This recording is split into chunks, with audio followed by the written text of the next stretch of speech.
Salam jas merah, ketemu lagi dengan Sir Alpen. Selamat datang di tutorial pembelajaran sejarah. Kali ini saya akan coba menjelaskan materi sejarah SMA kelas 10 dengan topik Kerajaan Demak. Adapun tujuan pembelajaran kita, di mana nantinya anak-anak kami mampu menganalisis kehidupan politik ekonomi dan sosial budaya Kerajaan Islam di Demak. Nah, jadi materi sebelumnya kita sudah membahas kerajaan Islam di Pulau Sumatera. Sekarang kita beralih ke kerajaan Islam yang ada di Pulau Jawa. Yang pertama sekali adalah kerajaan Demak, di mana nanti kerajaan Demak ini merupakan kerajaan Islam pertama sekali di Pulau Jawa.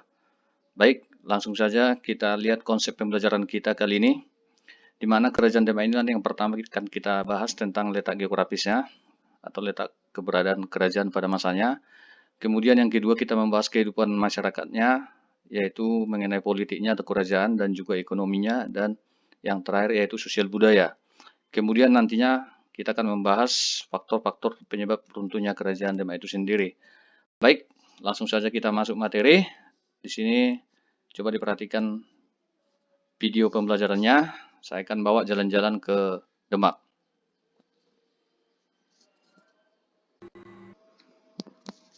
Baik, setelah kalian tadi menyimak video tadi, bahwa video tadi saya kutip dari Transmedia ya. Nah, ini menjadi sumber pembelajaran kita. Di sini sudah saya rangkum dari video tadi. Yang pertama kita bahas dulu letak geografis kerajaan Demak itu.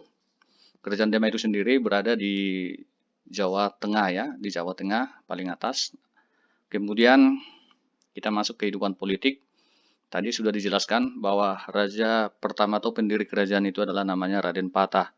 Nah, Raden Patah ini merupakan atau masih keturunan dari Raja Majapahit, namanya Brawijaya V. Ini adalah putra Brawijaya V, tetapi dia sudah menganut agama Islam. Nah, jadi disebut sebagai pendiri kerajaan Demak. Kemudian kerajaan Demak ini ingat merupakan kerajaan Islam pertama sekali di Pulau Jawa. Kemudian dia memerintah tahun 1500 sampai 1518 Masehi. Selanjutnya Raden Patah juga menjadikan Demak menjadi kerajaan maritim dan juga agraris. Terus Raden Patah membangun Masjid Demak yang sangat luar biasa yang hingga saat ini masih dapat digunakan ya dan menjadi objek wisata di Jawa Tengah. Nah, inilah kebijakan-kebijakan Raden Patah atau peran Raden Patah di kerajaan Demak. Kita lanjut. Raja yang kedua adalah Raja Adipati Yunus. Nah, apa saja peran dia di kerajaan Demak? Nah, ini raja kedua kerajaan Demak. Adipati Yunus ini pernah memimpin pasukan menyerang Demak, pasukan Demak untuk menyerang Portugis di kerajaan Malaka ya. Nah, jadi kerajaan Islam Malaka itu dulu ada di Singapura kalau sekarang ya. Nah, jadi kenapa Adipati Yunus itu menyerang Portugis di Malaka? Karena sebelum kedatangan Portugis ke Malaka, bahwa hubungan dagang antara Demak dengan Malaka itu sangat berjalan bagus ya. Nah, jadi setelah datang Portugis, Malaka dikuasai oleh Portugis, tentu terputuslah hubungan dagang antara Demak dengan Malaka. Oleh sebab itu maka Adipati Yunus menyerang. Cuman hasilnya adalah gagal karena kekuatan Portugis jauh lebih kuat ya.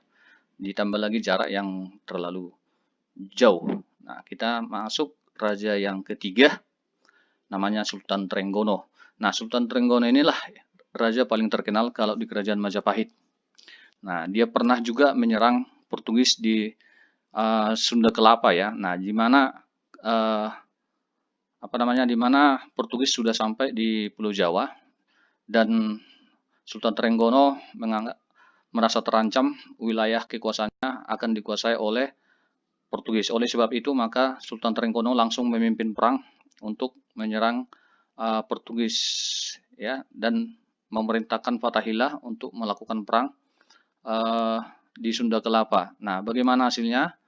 Nah, hasilnya adalah berjaya, menang ya. Nah, jadi oleh sebab itu tepatnya kemenangan itu tanggal 22 Juni 1527 Masehi. Nah, karena Fathahillah dalam memimpin perang itu berhasil, maka nantinya Sunda Kelapa itu diganti namanya menjadi Jayakarta dengan arti kemenangan yang sempurna ya, berjaya. Nah, jadi itu sejarahnya.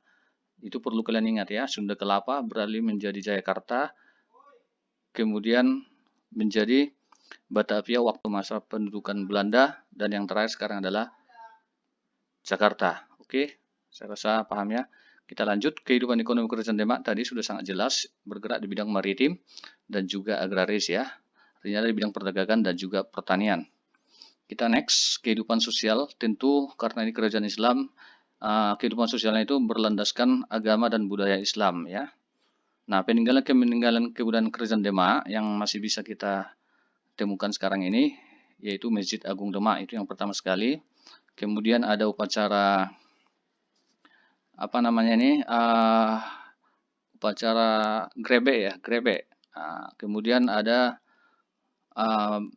tiang batu yang sangat terkenal, ini tiang di Masjid Agung Demak tadi ya. Nah, ini tadi upacara sekaten ya, upacara sekaten, maaf, ini namanya upacara sekaten ya, Nak ya, yang hingga saat ini masih diwariskan ya. Oke, kita lanjut. Apa penyebab mundurnya Kerajaan Demak? Nah, di sini bisa kalian baca. Tadi di video juga sudah dijelaskan bahwa mundurnya atau runtuhnya Kerajaan Demak itu karena adanya perang saudara ya, Nak ya, untuk memperebutkan tahta kerajaan. Nah, itu saja. Sebelum saya tutup materi ini, saya berikan dulu tugas untuk kalian. Melalui pembelajaran tadi, coba kalian analisis ini. Yang pertama, mengapa Kerajaan Demak dengan mudah dapat mengislamkan Jawa dalam waktu yang singkat. Kemudian yang kedua, apa saja peran Raden Patah dan juga Sultan Trenggana di Kerajaan Demak. Itu saja. Semoga video pembelajaran ini bermanfaat. Raih prestasi, tetap semangat. Sekian dari Sir Alpen. Sampai ketemu lagi di materi-materi berikutnya.